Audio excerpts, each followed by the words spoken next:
औज़ु बिल्लाहि मिनश शैतानिर रजीम बिस्मिल्लाहिर रहमानिर रहीम।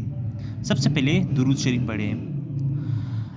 आज मैं आपको कुछ बेसिक पढ़ाने जा रहा हूँ। सबसे पहले हम पढ़ेंगे एडिशन। एडिशन किसे कहते हैं? जब हम 2 डिजिट को प्लस करें, 2 + 2 = 4। सब्ट्रैक्शन जब हम 2 डिजिट को माइनस करें, 2 - 2 = 0।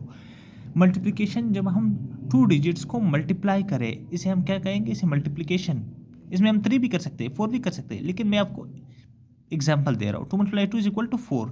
डिवीजन 2 / 2 = 1। जिस तरह हमने ये एडिशन, सब्ट्रैक्शन, मल्टीप्लिकेशन और डिवीजन पढ़ा, इसी तरह हम इसे कम्प्लेक्स नंबर में भी पढ़ेंगे। हमारा जो लास्ट एक्सरसाइज है वो इसी पर है। Addition, subtraction, multiplication and division of complex numbers, वो मैं आपको डायरेक्टली बुक से पढ़ाऊँगा, क्योंकि वो वहीं पे बहुत ज़बरदस्त लिखा हुआ है। अब हमारे पास जो है वो basic operation of complex number, जिसमें सबसे पहले है addition of complex number. 2 complex number यानी Z1 और Z2, हम इसको किस तरह ऐड करेंगे? सही, इसमें हमारे पास 2 पार्ट्स आते हैं, एक रियल पार्ट आता है, एक इमेजिनरी पार्ट आता है।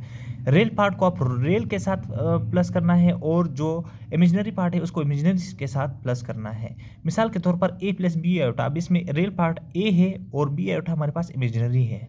सही है। अब हमने Z1 + Z2 = A + B iota plus C + D iota. सही है। अब हमने A + B iota plus C + D iota. अब हम A और C को प्लस करेंगे क्योंकि ये रियल पार्ट है, और B आयोटा और D आयोटा को प्लस करेंगे। इन दोनों में क्या कॉमन है? इन दोनों में आयोटा कॉमन है। तो अब इसका मतलब क्या है कि हमने जब इसको प्लस किया, इसका मतलब सबसे सिंपलेस्ट फॉर्म, ये सबसे सिंपलेस्ट फॉर्म है, तो हमारे पास इसका आंसर आ जाएगा। इसी तरह हमारे पास जो दूसरा है जिसका सम हमने फाइंड करना है, 4 + 5 आयोटा 3 - 4 आयोटा। हमने इसको सिंप्लीफाई करना है। सिंप्लीफाई जब हमने इसको कम से कम वैल्यू में लाना है। अब मिसाल के तौर पर हमारे पास Z1 + Z2 iota. Z1 + Z2 = 4 + 5 iota plus 3 - 4 iota. 4 + 5 iota plus 3 - 4 iota. इसी तरह अब हम 4 और 3 को क्या करना है? प्लस करना है, और 5 और 4 को क्या करना है? इन दोनों को भी प्लस करना है। अब ये +5 ये -4 आयोटा, तो हमारे पास क्या आ जाएगा? ये 5 आयोटा -4 आयोटा, 4 + 3 7, 7 + आयोटा, ये हमारे पास इसका आंसर आ जाएगा। एडिशन का यही सीक्वेंस है, आपने सिर्फ इस सीक्वेंस को फॉलो करना है। इस तरह हमारे पास सब्ट्रैक्शन ऑफ कम्प्लेक्स नंबर आता है। Z1 = A + B iota, Z2 = C + D iota. अब हमने इन दोनों को क्या करना है? इन दोनों का डिफरेंस, सब्ट्रैक्शन मीन्स हमने इनका डिफरेंस फाइंड करना है। सही है। Z1 - Z2, अब हमने एग्जाम इस तरह लिखना है, A + B आयोटा डिफरेंस, फिर हमारे पास माइनस का साइन आ जाएगा, C + D आयोटा। सही है। इसी तरह हमने यहाँ पे भी हमने यहाँ पे भी real part A - C iota और B - D आयोटा। सही है। अब यहाँ पे आयोटा कॉमन है, तो हम आयोटा कॉमन लेंगे, A - C आयोटा प्लस हमारे पास आयोटा इंटू B - D, ये इसका आंसर है, क्योंकि इससे मजीद सिंप्लीफाई नहीं हो सकता। सही है। इसी तरह हम इसका एक और एग्जांपल देख लेते हैं। हमारे पास आता है find the difference. Z1 = 20 + 3 iota, Z2 = 5 + 6 iota. अब हमारे पास यही Z1 - Z2, सही, बीच में माइनस का साइन आ जाएगा, 20 + 3 आयोटा -5 - 6 आयोटा। अब 20 को हमने -5 के साथ, 20 - 5 तो हमारे पास क्या है? 15 आ जाएगा। सही है। अब हमारे पास इसी तरह जो है +3 आयोटा -6 आयोटा, तो -3 आयोटा आ जाएगा, 15 - 3 आयोटा इसका आंसर आ जाएगा। इसके बाद हमारे पास आता है मल्टीप्लिकेशन ऑफ कम्प्लेक्स नंबर। इसमें हमारे पास फॉर एग्जांपल हमारे पास नंबर 1 जो है वो Z1 = A + B iota, Z2 जो है वो हमारे पास C + D आयोटा। अब हम इसको किस फॉर्म में लिखेंगे? Z1 in multiply by Z2, ये दोनों क्या करेंगे? इन मल्टीप्लिकेशन, या पे हमारे पास हम ब्रैकेट लिखेंगे। सही, इसको ब्रैकेट, इसको ब्रैकेट मीन्स ये मल्टीप्लाई हो जाएगा।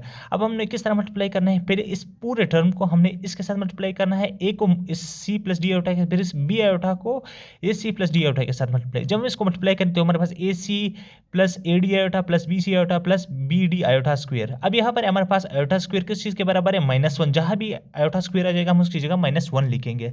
सही है। इसी तरह हमारे पास आ जाएगा AC + AB × AB + BC। हमारे पास यहाँ पे क्या है? आयोटा कॉमन है, आयोटा को हमने कॉमन लिया। अब हमारे पास ये BD, आप लोग कहेंगे यहाँ पे तो आयोटा स्क्वायर थे, आयोटा स्क्वायर जगह हमने -1 लिख लिया, -1 को हम नहीं लिखते, ये माइनस साइन आ जाएगा इसी तरह। सही है। अब हमारे पास AC - BD, ये हमारे पास रियल पार्ट आएगा, और AD + B iota into into iota. हमारे पास यहाँ पे भी आयोटा कॉमन आ गया, सही। हमने आयोटा को, ये हमारे पास रियल पार्ट, ये हमारे पास इमेजिनरी पार्ट, सही। इस तरह आपने इन दोनों को लिख लेना है। इसके बाद हमारे पास आ जाएगा डिवीजन। ये सिंपली जिस तरह वो डिवीजन था ना, 2 divide by 2 is equal to 1, ये भी इसी तरह आ जाएगा, Z1 डिवाइड बाई Z2 इस फॉर्म में आ जाएगा। लेकिन यहाँ पे जो कम्प्लेक्स नंबर है, कम्प्लेक्स नंबर में यहाँ पे साइंस होते हैं, लेकिन आपने क्या करना है, जो Z2 है, जो नीचे वाला है, जो डिनोमिनेटर है, उसका आपने कंजुगेट इसके साथ मल्टीप्लाई कर देना है। कंजुगेट का मतलब अब हमारे पास यहाँ पर C प्लस डी आयोटा है ना, आपने यहाँ पे क्या करना है, आपने डिनोमिनेटर के साथ भी, डिनोमिनेटर के साथ भी C minus D iota, C minus D iota आपने दोनों के साथ मल्टीप्लाई कर लेना है। ये जो है डिवीजन का ये सीक्वेंस है, सही है। आपने जब ये इन दोनों के साथ मल्टीप्लाई कर लिया तो हमारे पास ये क्या आ जाएगा, ए plus B A minus B, A square minus B square, हमारे पास ये फार्मूला आ जाएगा या नहीं आ जाएगा, यही फार्मूला आ जाएगा ना, A plus B A minus B is equal to A square minus B square. और ऊपर जब हम इसको मल्टीप्लाई करेंगे, उसी तरह हम ए को इस सी माइनस डी आयोटा के साथ, और इसी बी आयोटा को हम सी माइनस डी आयोटा के साथ मल्टीप्लाई करेंगे, सही है। सही, ये हमारे पास मुकम्मल जब ये फार्मूला बन जाएगा, ए स्क्वायर माइनस बी स्क्वायर, सही, ए स्क्वायर माइनस बी स्क्वायर, यहाँ पर आयोटा के ऊपर भी स्क्वायर आएगा। हमने कहा जहाँ पर हम आयोटा स्क्वायर के देखेंगे, हम उसको किस चीज़ के साथ रिप्लेस करेंगे, -1 के साथ रिप्लेस करेंगे। तो -1 जब यहाँ पे आ जाएगा तो ये minus minus multiply minus is equal to, ये हमारे पास minus multiply minus equal to plus, plus आ जाएगा, सही है। तो A square plus B square आ जाएगा, सही है, C square plus D square हमारे पास आ जाएगा। इसी तरह जब हम ए को हम इसके साथ और ये बी आयोटा को हम इसके साथ मल्टीप्लाई करेंगे तो ये हमारे पास ए सी माइनस ए डी, फिर हमारे पास माइनस बी सी। इसी तरह हम इंटू आयोटा, आयोटा इन दोनों में कॉमन है, सही है। इसी तरह माइनस मल्टीप्लाई माइनस प्लस आ जाएगा, सिंपल बात है।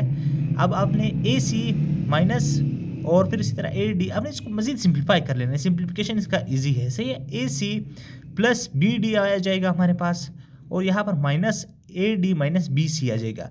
अब आप कहो कि आयोटा की तरह, आयोटा इन दोनों में कॉमन है, आपने आयोटा को अलग लिख लेना है, सही है।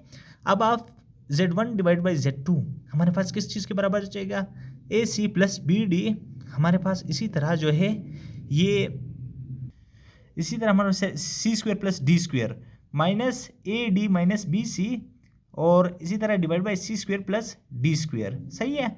अब आप लोगों ने जो आयोटा, आप इस तरह भी इसके साथ भी लिख सकते हैं होल, और आप इसके साथ भी लिख सकते हैं। ये हमारे पास क्या आया, हमारे पास इसका आंसर आ गया। आप लोगों का बहुत बहुत शुक्रिया कि आपने हमारे चैनल को सपोर्ट किया। आप मज़ीद सब्सक्राइब करें, और जो भी आपका सवाल हो आप उसे कमेंट सेक्शन में लाजमी पूछें, ताकि आपका जो क्यूरीज है ना, जो आपका क्वेश्चन है वो क्लियर हो जाए। Thank you.